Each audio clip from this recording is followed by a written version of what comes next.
Good morning, student. It's our next lecture regarding D and F block. Today we talk about the enthalpy of ionization. Ionization enthalpy, the amount of energy required to remove the outermost electron from an gaseous isolated atom. और हम ये study कर रहे हैं transition metal की scandium to zinc.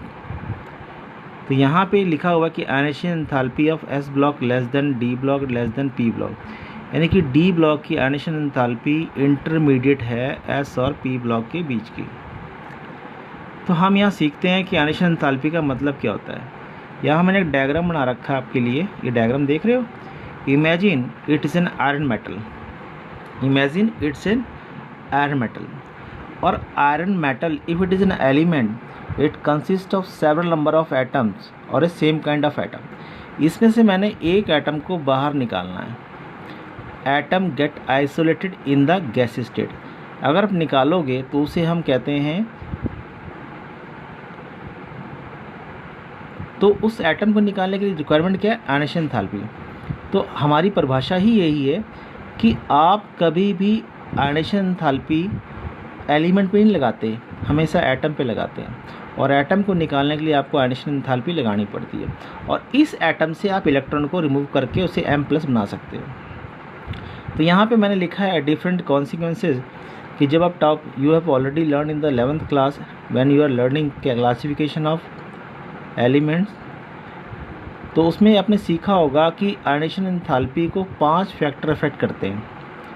Electronic configuration, atomic size, penetration effect, shielding effect and nuclear charge. यहाँ पे आपको वही चीज़ सीखनी है कि अगर हम कोई टॉपिक डिस्कस कर रहे हैं तो यहाँ पे लिखा है the first ionization enthalpy of 5D transition series possess more ionization enthalpy than 3D and 4D transition series.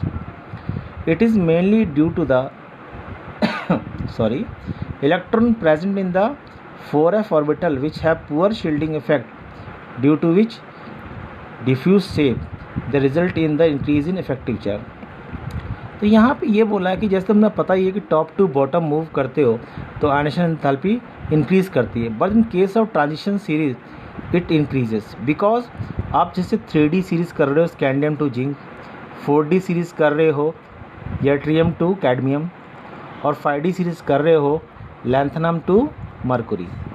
तो ये लैंथनम टू मरकुरी में जो जाते हो तो एक जो इलेक्ट्रॉन्स होते हैं 4f में आ जाते हैं. 4f पुअर शील्डिंग इफेक्ट दिखाता है जिससे इफेक्टिव चार्ज बढ़ जाता है और साइज़ डिक्रीज़ कर जाता है. उस साइज छोटे साइज़ से इलेक्ट्रॉन निकालना बहुत ही मुश्किल होता है. That's why I have written that. अगर कोई पूछे तो ऐसा रीज़न है. बट एक स्टेबिलिटी यानी कि आयनाइजेशन एंथैल्पी होती क्या है बेटे. तो हम कहते हैं कि stability also depends on the sum of energy, enthalpy of sublimation, ionization enthalpy and the hydration. ये 3 फैक्टर इफ़ेक्ट करते हैं किसी भी मेटल को स्टेबलाइज करने के लिए. आप you have learn in electrochemistry, we have learn through the standard electric potential of different electrode. और वहाँ पे ये हमने सीखा था कैसे होता है. तो ये 3 फैक्टर जो होते हैं रिस्पॉन्सिबल होते हैं E0 की वैल्यू को डिटरमाइन करने के लिए कि वैल्यू पॉजिटिव है या नेगेटिव है. Is that clear. नेक्स्ट पढ़ते हैं हम लोग कि ऑक्सीडेशन स्टेट. ऑक्सीडेशन स्टेट की होता क्या है, इसे कहते हैं residual charge. If any transition metal forms and compound with any elements by combining it have tendency to lose electron, whether it can lose +1, +2, +3. और यहाँ पे आपको बड़ा ही अचंभा होगा कि transition metal show a variable oxidation state because of comparable energy. 3D और 4s की एनर्जी जो है कंपेरेबल है इसलिए वेरिएबल स्टेट दिखाते हैं. यहाँ लिखा मैंने एग्जांपल दिए हैं 1, 2, 3. आप यहाँ देखो स्कैंडियम का नंबर होता है 21, Ar3D1 4s2. अगर ये 1 लूज़ कर दे तो +1 और 2 लूज़ कर दे तो S2. ज़िंदगी में याद रखना, remember in every late life कि whenever the electron is lose from the 4s orbital first then from the 3D1. इसलिए बोलता है +1 और +3 because each and every element have tendency to achieve a noble gas configuration. तो example मैंने दे रखा है, सेम थ्रू चले जाना बेटे उसका आंसर. नेक्स्ट टॉपिक आ गया इलेक्ट्रोड पोटेंशियल.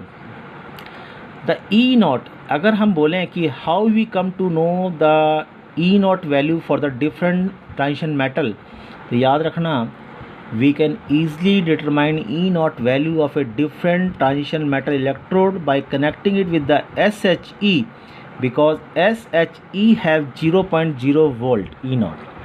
अगर हम SC से कनेक्ट कर दें तो दूसरे की E naught वैल्यू को आसानी से डिटरमाइन हम कर सकते हैं. Similarly, you have learned in electrochemistry regarding an electrochemical series. The different electrodes are arranged in increasing order of their standard reduction potential value.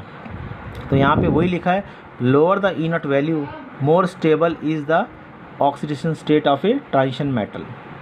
Similarly in aqueous solution, as we move along the series the electrode potential so irregularities greater the negative value for the electrode potential more it will be stable. पढ़ने में तो बेटा ये लगता है कि एक minute पढ़ा जाता है, मगर समझने के लिए कई साल निकल जाते हैं. तो आपको बस ये ध्यान रखना है कि if E nought value is more negative it will act as a reducing agent. If E nought value is positive it will act as a strongest oxidizing agent. तो आपने रिमेंबर करना है. और किसी भी चीज़ की ई नॉट और ई पॉजिटिव वैल्यू डिपेंड करती है ionisation enthalpy, enthalpy of sublimation and hydration enthalpy. अगर आयनेशन एंथैल्पी और सब्लिमेशन एनर्जी बहुत ज़्यादा है तो उसकी वैल्यू जो है ऑलवेज पॉजिटिव होगी, और अगर नेगेटिव तब होगी which can not be compensated. Okay, next topic में हम पढ़ते हैं अगला टॉपिक पढ़ते हैं कि कैटालिटिक प्रॉपर्टीज़. क्या पढ़ते हैं हम लोग? Catalytic properties. Transition metal, most of the transition metal act as catalyst because of smaller size, variable oxidation state, and due to smaller size it can provide surface area for the reactant to react. वही point मैंने बेटा नीचे लिख रखे हैं कि catalyst का काम क्या होता है, which propagate the rate of reaction fast and slow. एक कैटलिस्ट रिएक्शन को फास्ट भी कर सकता है और स्लो भी कर सकता है बेटे. ये टॉपिक दिखने में बहुत छोटे हैं मगर समझने के लिए बहुत टाइम लगता है बेटे. So please go through the topic and rememberize. और एक बात और बेटे, ट्रांजिशन मेटल हेल्प करते हैं to provide alternate path, lower down the potential barrier, show variable oxidation state and provide surface area. ये चार फैक्टर उनको बेस्ट कैटलिस्ट के रूप में प्रयोग करने में देते हैं. In different organic reaction it is used as catalyst. I am sending you PDF file along with the topic, so go through it and do the homework in fair notebook so that whenever I require you can show it to me. Good luck, have a nice day, और homework को properly